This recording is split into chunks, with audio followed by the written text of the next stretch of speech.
This panel got very revealing very quickly, and the contradictions being exposed here are becoming harder and harder for Trump's defenders to explain away.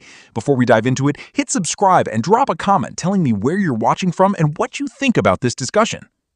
As this Iran war continues dragging on, the gap between MAGA talking points and actual reality is becoming impossible to ignore. In this clip from Abby Phillip CNN panel, progressive commentator Adam Mockler joined Ashley Allison and others to push back against a group of conservative panelists trying desperately to defend Donald Trump's handling of the conflict, and the result was another brutal collapse of the MAGA narrative in real time. The discussion centered around explosive new reporting, suggesting that despite weeks of escalation and bombing, Iran still retains most of its missile infrastructure, most of its mobile launchers, and the majority of its missile stockpile. In other words, after all the chest-thumping rhetoric about obliteration, regime collapse, and total deterrence, the reality appears far less successful than what Trump and his allies originally promised. What made the panel especially damaging for Republicans was that even some of conservative voices started admitting the obvious contradictions. MAGA figures spent weeks claiming Iran's regime was collapsing and that nobody was left in charge, while at the same time acknowledging that Iran is still coordinating military responses, maintaining control of the Strait of Hormuz, and continuing to pressure global oil markets. And every time conservatives tried to pivot back into fear-based talking points about nuclear weapons and terrorism, Adam Mockler and Ashley Allison kept bringing the conversation back to the same core question. What exactly has Trump achieved from all of this? The segment quickly evolved into a much bigger debate about failed negotiations, endless wars, economic fallout, and whether Trump fundamentally misunderstood the kind of ideological regime he was dealing with in Iran. And by the end of it, even some of Trump's defenders seemed stuck arguing that Americans simply needed to endure months of economic pain while hoping the administration eventually figures out a strategy. Let's get into it. No nukes, no terrorists, no missiles. Okay, we just talked about that right there. They clearly still have missiles. In fact, our own supply has been depleted. Bring the UAE closer to us. Our own supply has been depleted by one-third to one-half. Because we have a ceasefire. Tonight, explosive new reporting severely undercutting President Trump's claims about Iran's missile capabilities. According to the New York Times, assessments show that Iran has restored operational access to 30 of the 33 missile sites along the Strait of Hormuz, which could threaten U.S. warships and oil tankers. Only 3 of the missile sites are totally inaccessible.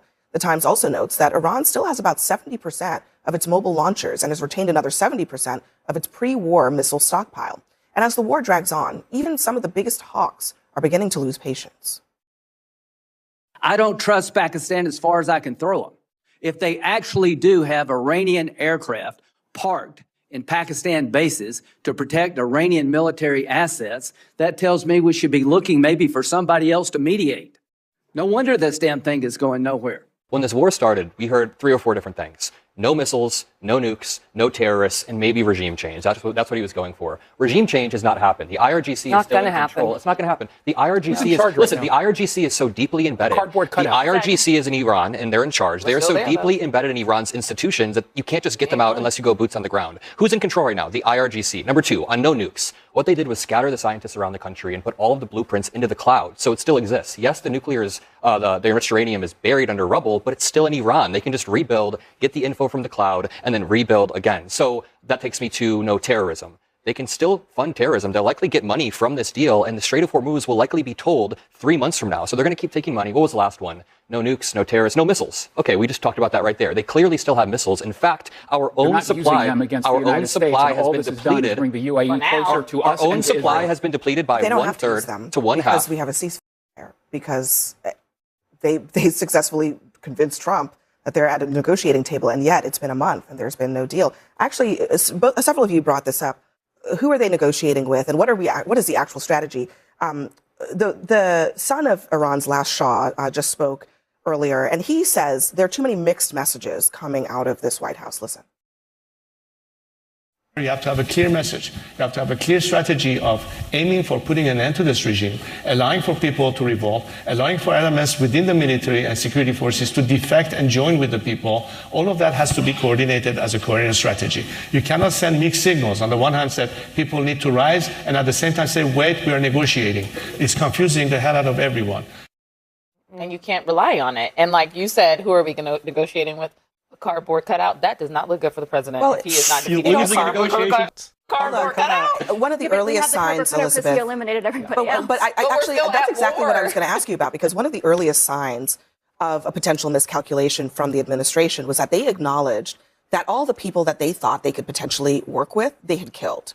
And so when you start the conflict saying that, oh, actually, we eliminated all the people that maybe we could talk to, and now we don't even know who's running the country, isn't that a bad sign that they're not really sure how this is going to go? I mean, I will never say it's a bad sign if those that want Americans murdered are no longer on the face of the earth. I'm never going to think that. And I think, look, you brought up amazing points. There's nothing good Americans can point to thus far that we can say, hey, this is going to end tomorrow. Of course, people are worried, people are panicked. At the same time, everything you mentioned is still worth it if we make sure they can never have a nuclear weapon. It is very easy to sit here while we're all still on the face of the earth and we're all here and America's as strong as possible. But it's not that easy to say that, God forbid, they throw that bomb at us. We have no idea what could happen. Just clarify what the Iranian regime is. It's not one person. It's not their Navy. It's not their Air Force. It is the Islamic. It is the IRGC. The IRGC Navy absolutely does exist. That's why the Strait is still closed. But the IRGC is deeply embedded within the institutions, and former IRGC members actually inhabit the banks, colleges, all the institutions within Iran, and they have an incentive to never let their power go because they were seen committing awful acts. So you have they're built for this moment. The IRGC is absolutely built for this moment. And this is something that I think the president, let me just say, I think the president is used to dealing with other transactional individuals and even other transactional countries, frankly, like China.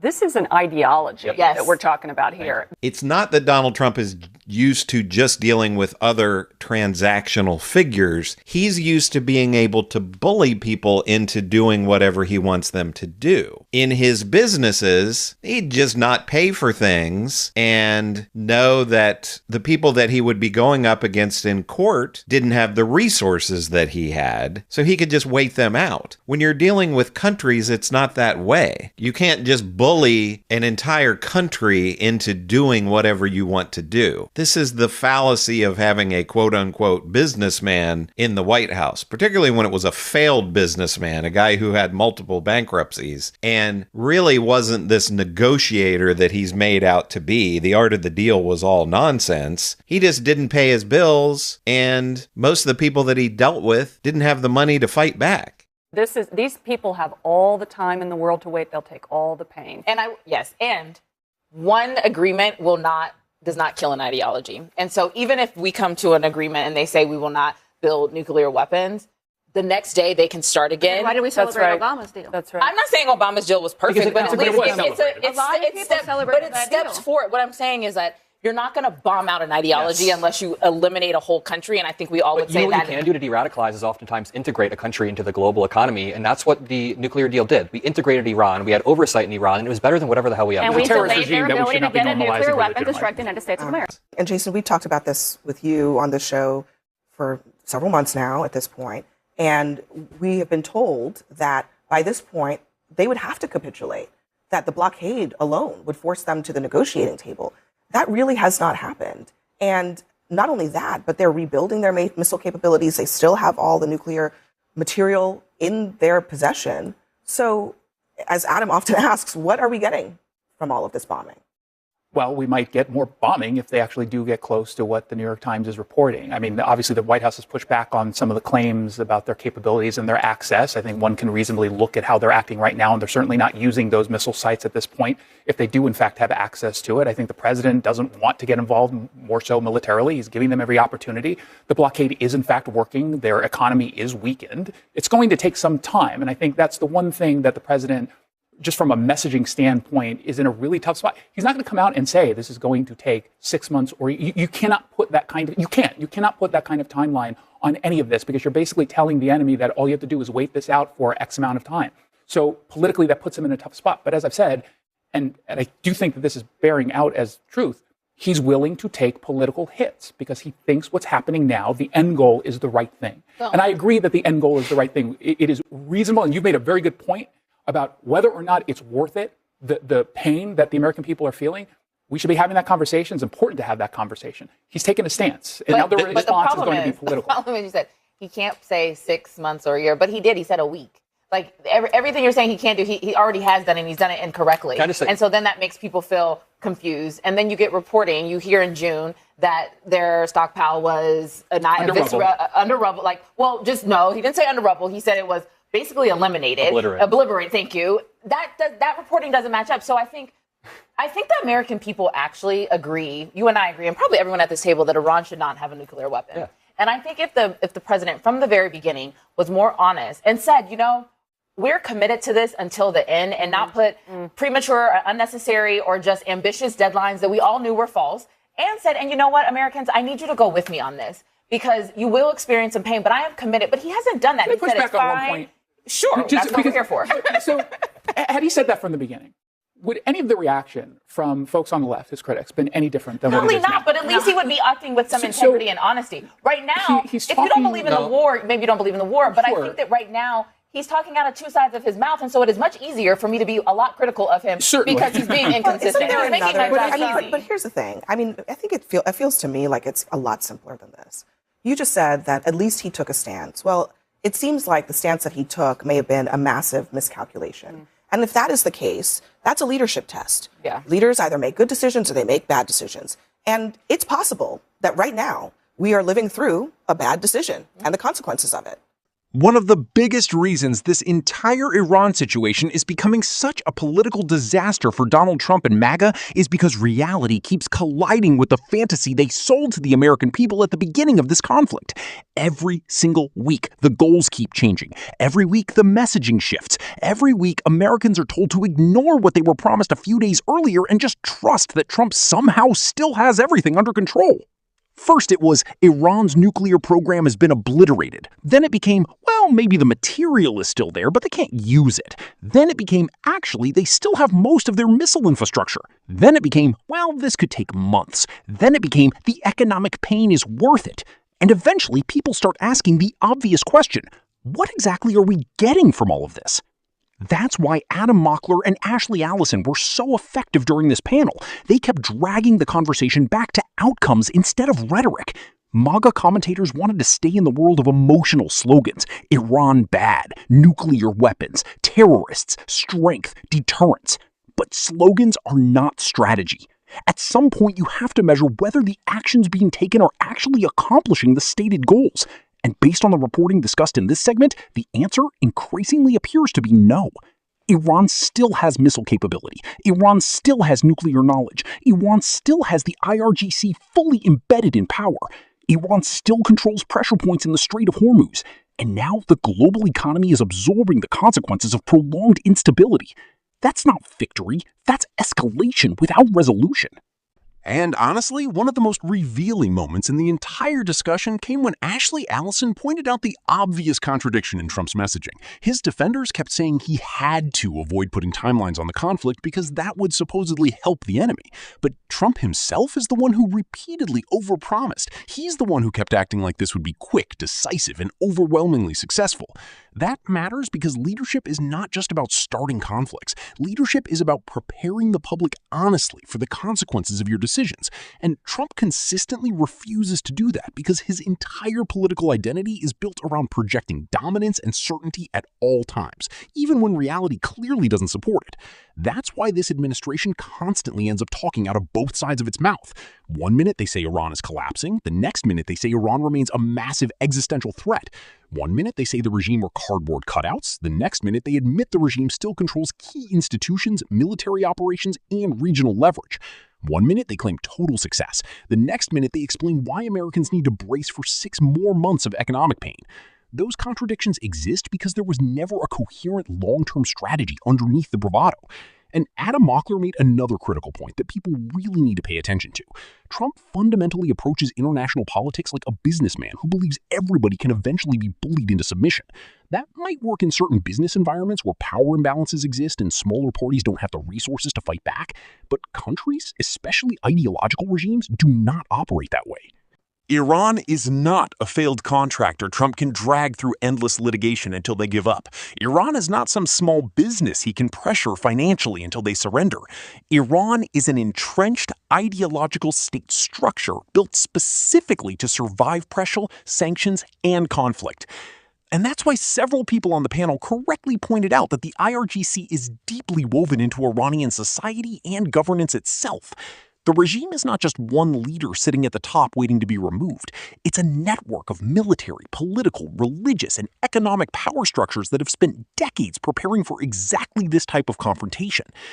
So the idea that Trump was going to come in, throw around threats, launch strikes, and suddenly force total capitulation was always dangerously simplistic. And this is exactly where the Iraq comparisons start becoming unavoidable. Because Americans have heard this language before. We have to stop them before it's too late. They're a threat. This will be quick. This is necessary for security. Trust us. The sacrifice will be worth it. The American public has lived through decades of wars sold with certainty and patriotic slogans only for the long-term consequences to become catastrophic, expensive, and destabilizing. Iraq, Afghanistan, Vietnam. Americans are exhausted by this cycle. That's why polling continues moving against this war the longer it drags on. And frankly, a lot of Americans simply no longer trust political elites when they start selling another Middle Eastern conflict. That distrust exists for a reason. Because ordinary people are the ones who always end up paying the price.